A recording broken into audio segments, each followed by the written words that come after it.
Hello students, Vande Mataram. Welcome to all of you within the session number 1 of chapter number 3.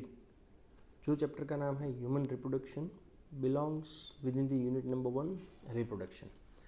First and second chapter के अंदर हम लोगों ने reproduction से related जो भी इवेंट है वो डिस्कस की है. यहाँ पे हमें पर्टिकुलरली ह्यूमन बॉडी के अंदर रिप्रोडक्शन देखना. तो रिप्रोडक्शन का मतलब आपको पहले से ही पता है. It is the mechanism, it is the life process by which continuity of generation is possible. तो सिंगल सेल जो भी होगा वो डुप्लीकेट्स करेगा अपने जेनेटिक मटेरियल को और वो जेनेटिक मटेरियल कहीं ना कहीं पेरेंट से ऑफस्प्रिंग के अंदर ट्रांसफ़र होता है. सो वी नो दैट कि human are sexually reproducing organism, मतलब दो पेरेंट का इन्वॉल्वमेंट होता है and this are the viviparous. Directly young ones को वो बॉर्न देता है, एक्सेप्टेंस ऑफ सम ऑर्गेनिज्म. तो यहाँ पे एग की ज़रूरत नहीं पड़ती, इसीलिए इसको बोला जाता है विविपेरस. सो ह्यूमन बॉडी का जब रिप्रोडक्शन होता है तो कौन कौन सी इवेंट हमें कंसिडर करनी है. तो अलग अलग 6 टाइप की इवेंट हमें कंसिडर करनी है. इवेंट नंबर 1, पहले तो गैमेट्स का फॉर्मेशन करना होगा. कौन से प्रोसेस से? By the help of gametogenesis. तो मेल के अंदर स्पर्म का फॉर्मेशन करना एंड फीमेल के अंदर ओवम का.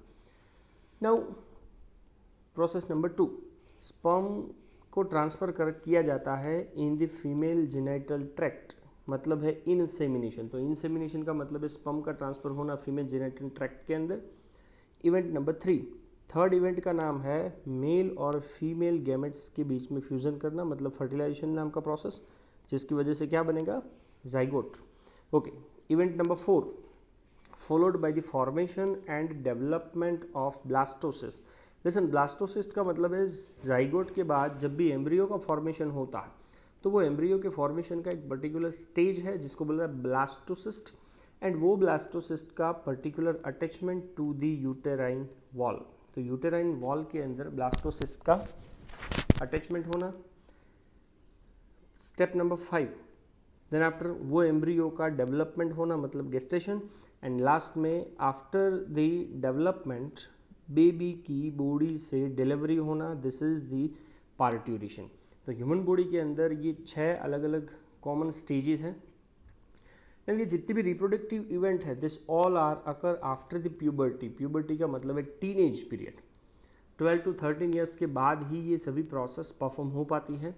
सो अगर मेल और फीमेल बॉडी की बात करो, so within the male body and female body there are the remarkable differences. तो वो डिफरेंसेस के अंदर एक एग्जांपल आप लोगों को दिया हुआ है कि स्पर्म का फॉर्मेशन मेल के अंदर ओल्ड एज तक होता रहता है, बट अगर फीमेल बॉडी की बात करो then ovum are cease. Ovum का प्रोडक्शन स्टॉप हो जाता है in women around the age of 50 years. तो ये दोनों के बीच का एक जनरल डिफरेंस आपको मैंने बताया. दूसरा, थोड़े से कैरेक्टर्स के बारे में मेल और फीमेल से रिलेटेड डिफरेंसेस है. तो पहला मैं आपको एक्सटर्नल कैरेक्टर्स के डिफरेंसेस दिखा देता हूँ. तो एक्सटर्नल कैरेक्टर में डिफरेंसेस क्या क्या है? सो सबसे पहला डिफरेंस आपको दिख रहा है, मेल बॉडी के अंदर मेमोरी ग्लैंड्स पुअरली डेवलप होगा वेरएज फीमेल के अंदर वेल डेवलप होता है. पॉइंट नंबर 2, बियर्ड एंड मूछ चिट मेल में डेवलप होगा, मूछ और दाढ़ी फीमेल के अंदर डेवलप नहीं होता है. नंबर 3, मसल का स्ट्रांगनेस अगर आप देखो तो मेल में ज़्यादा होगा, कंपैरेटिवली फीमेल बॉडी के अंदर मसल का स्ट्रांगनेस नहीं होता है. वॉइस बहुत ही हैवी होगा मेल बॉडी में, वेरएज फीमेल की बात करो तो एकदम श्रिल और लाइट वॉइस होगा. एंड लास्ट वन, पेक्टोरल गिरिडल अगर देखो तो मेल में ब्रॉड होती है एंड पेल्विक गिरिडल अगर आप देखो तो वो फीमेल में ब्रॉड होगा. तो ये तो एक्सटर्नल कैरेक्टर्स थे. सेकेंड पॉइंट है इंटरनल कैरेक्टर्स. तो इंटरनल कैरेक्टर्स से रिलेटेड डिफरेंसेस अगर आप देखोगे then difference number 1, man has a testis, female के पास ओवरी होगा. टेस्टिस का लोकेशन है within the scrotum, ovary का लोकेशन होगा एब्डोमिनल केविटी. टेस्टिस क्या प्रोड्यूस करता है? Sperm, male gametes, and ovary produce करेगा ओवा, फीमेल गैमेट्स. दूसरा, सेक्सुअल हार्मोन्स भी जनरेट होता रहता है. तो टेस्टिस से जो भी सेक्सुअल हार्मोन्स जनरेट होता है दिस इज द टेस्टोस्टेरोन, या तो उसे बोला जाता है एंड्रोजेंस. और फीमेल बॉडी के अंदर जो हार्मोन्स है वो एस्ट्रोजन और प्रोजेस्टेरोन. तो ये मेल और फीमेल बॉडी के अंदर का डिफरेंसेस. नाउ आज के सेशन में सबसे पहले हमें डिस्कस करना है मेल रिप्रोडक्टिव सिस्टम।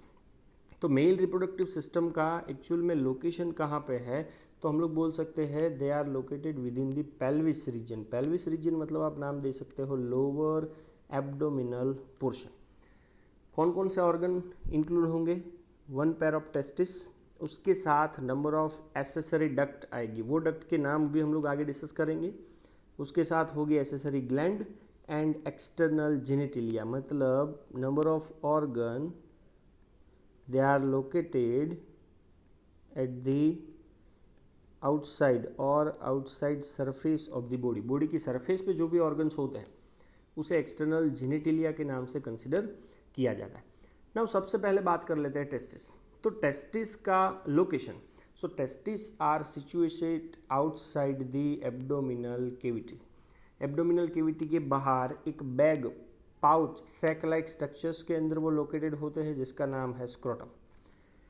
लिसन, ये टेस्टिस का डेवलपमेंट तभी स्टार्ट में हो जाता है जब वो एब्डोमिनल कैविटी के अंदर ही होता है, बट लेटर ऑन जब उसका डेवलपमेंट कंप्लीट हो जाता है, later they move into the scrotal sac. पहले डेवलपमेंट एब्डोमिनल कैविटी में होगा, देन आफ्टर वो कहाँ पे आ जाते हैं, स्क्रोटल सैक के अंदर।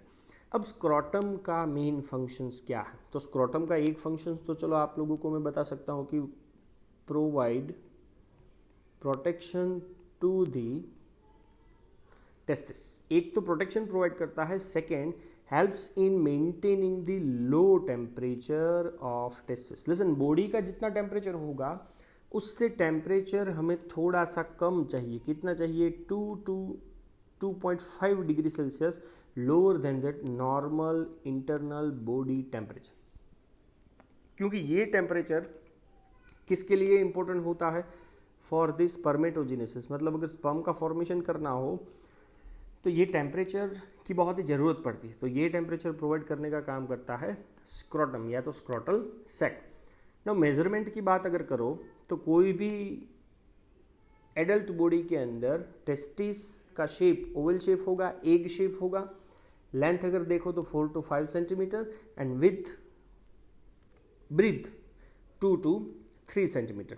ना कोई भी टेस्टिस की बात करो तो उसका जो आउटर मोस्ट लेयर होता है they are covered by dense covering, और ये डेंस कवरिंग को साइंटिफिक लैंग्वेज में हम लोग बोल सकते हैं फाइब्रस कनेक्टिव टिश्यूज से बना होगा। और वो फाइब्रस कनेक्टिव टिश्यूज से बना हुआ layer is considered as a tunica अल्बुजिनिया।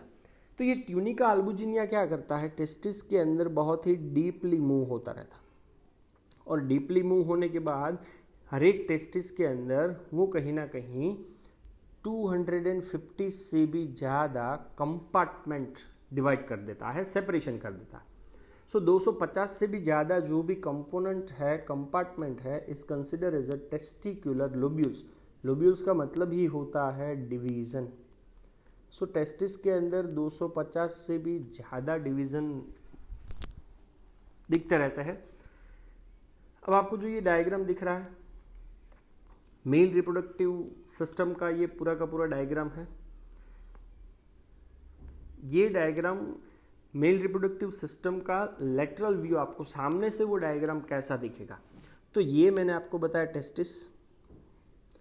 Testis जो स्क्रोटल सैक के अंदर लोकेटेड है वो पोर्शन, और ये तीसरा पार्ट टेस्टिस के अंदर के टेस्टिकुलर लोब्यूल्स। तो आपको मैंने पहले ही बताया more than 250 number of compartments होते हैं जो है टेस्टिकुलर लोब्यूल्स। ना उससे थोड़ा सा आगे चलते हैं।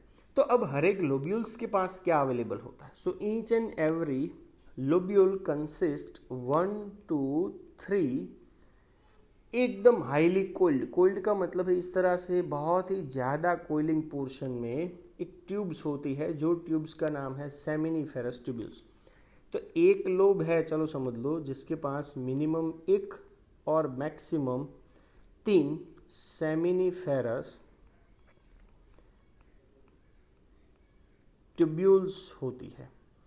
जो ट्यूब्यूल्स का मोस्ट इम्पोर्टेंट रोल क्या होता है, they are able to generate a sperm. कहीं ना कहीं स्पर्म प्रोड्यूस करने का काम उसी का है।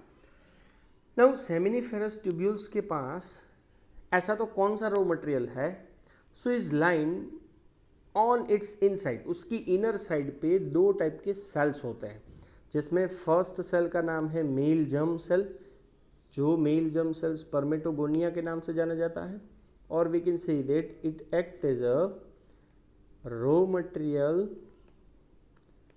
For synthesis of sperm, and दूसरा है सर्टोली सेल। तो सेमिनिफेरस ट्यूब्यूल्स के पास मोस्ट इंपॉर्टेंट दो टाइप के सेल्स होते हैं, वो सेल्स का दोनों का काम अलग अलग है कि एक प्रोड्यूस करेगा स्पर्म सेल और दूसरा है सर्टोली सेल। क्या फंक्शन है हम लोग डिस्कस करते हैं। तो सबसे पहले ले लेते हैं male germ cell. Undergoes the meiotic division finally lead to the sperm formation. अब यहाँ पे मैंने डायग्रामेटिक रिप्रेजेंटेशन दिया हुआ है। Male germ cell spermatogonia diploid होता, इसलिए मैंने लिखा हुआ है 2n। अब ये 2n का 2 बार आप मियोसिस करो, so at the end of this reaction we get a sperm. Diagrammatic representation अगर आप देखो तो ये डायग्राम के अंदर भी आपको दिख रहा है कि ये स्पर्मेटोगोनिया है। स्पर्मेटोगोनिया का meiosis division primary spermatocyte, secondary spermatocyte, spermatid और फाइनली क्या बना देता है स्पर्मेटोजुआ। अब ये स्पर्मेटोजुआ या तो स्पर्मेटीड या तो प्राइमरी स्पर्मेटोसाइट के बीच में आपको ये सर्टोली सेल भी दिख रहा है। तो सर्टोली सेल का इंपॉर्टेंट रोल क्या है? तो सर्टोली सेल का फंक्शंस अगर आप देखो तो Sertoli cell provide a nutrition to the germ cell, और we can say that male germ cell. Spermatogonium को न्यूट्रिशन देने की रिस्पॉन्सिबिलिटी होती है सर्टोली सेल की। ओके, नाउ अब ये डायग्राम देखो। तो ये डायग्राम के अंदर मैं आपको जहां जहां पे भी एस लिख रहा हूं वो सब सेमिनिफेरस ट्यूब्यूल्स है। ये जितने भी एस मैंने लिखे हुए हैं सभी के सभी सेमिनिफेरस ट्यूब्यूल्स है, और ये जो रेडिश कलर का पोर्शन है वो सेमिनिफेरस ट्यूब्यूल्स के बीच की जगह है। तो सेमिनिफेरस ट्यूब्यूल्स के अंदर आपको स्पर्मेटोगोनिया दिख रहा है, उसका आप मियोसिस करो तो लास्ट में आपको क्या बनता हुआ देखेगा स्पर्मेटोजुआ, या तो आप उसे बोलोगे स्पर्म। देन आफ्टर बीच बीच में कहीं पे भी सर्टोली सेल्स भी आपको दिख रहे हैं जो स्पर्मेटोगोनिया को न्यूट्रिशन देने का काम करेगा। और दूसरी बात, region outside the seminiferous tubules, मतलब सेमिनिफेरस ट्यूब्यूल्स के बाहर का पोर्शन। तो ये जो मैंने रेड कलर का मार्किंग किया है वो जो स्पेस को बोला जाता है इंटरस्टिशियल स्पेस। क्यों? क्योंकि इंटरट्यूब्यूलर बोल सकते हो, इंटरस्टिशियल भी बोल सकते हो। तो उसके पास क्या क्या अवेलेबल होता है? तो उसके पास अवेलेबिलिटी में एक तो होगा स्मॉलर ब्लड वेसल्स, और दूसरे एक स्पेशलाइज्ड टाइप्स ऑफ सेल्स होते हैं जिनका नाम है इंटरस्टिशियल सेल्स, और we can say that Leydig cell. तो ये इंटरस्टिशियल सेल और लेडिग सेल का फंक्शंस क्या है? तो एक तो वो कहाँ पे होंगे, तो ये आपको मैंने पहले ही लिखा हुआ है। लेडिग सेल और इंटरस्टिशियल सेल इंटरस्टिशियल स्पेस के अंदर लोकेटेड होते हैं। अब उनका फंक्शंस क्या है? So Leydig cell synthesise means produce and secrete a testicular hormone, जो हार्मोन का नाम आप दे सकते हो या तो टेस्टोस्टेरोन और we can say that androgens. तो एंड्रोजन्स या तो टेस्टोस्टेरोन प्रोड्यूस करने की रिस्पॉन्सिबिलिटी जो सेल की है उसे नाम दिया जाता है लेडिग सेल, और we can say that interstitial cells. दूसरी बात, वहाँ पे some number of immunologically competent cells भी होते हैं, जो इम्यूनोलॉजिकली कॉम्पिटेंट सेल्स का काम है at some level provide a immunity. So these are the general introduction about the male reproductive system. तो ये खाली टेस्टिस और इसके रिलेटेड नंबर ऑफ पोर्शंस का डिस्कशन हमने किया है। नेक्स्ट सेशन के अंदर हम लोग उससे रिलेटेड ग्लैंड कौन सी होती है, डक्ट कौन सी है, वो डिस्कस करेंगे। Thank you very much. जय हिंद।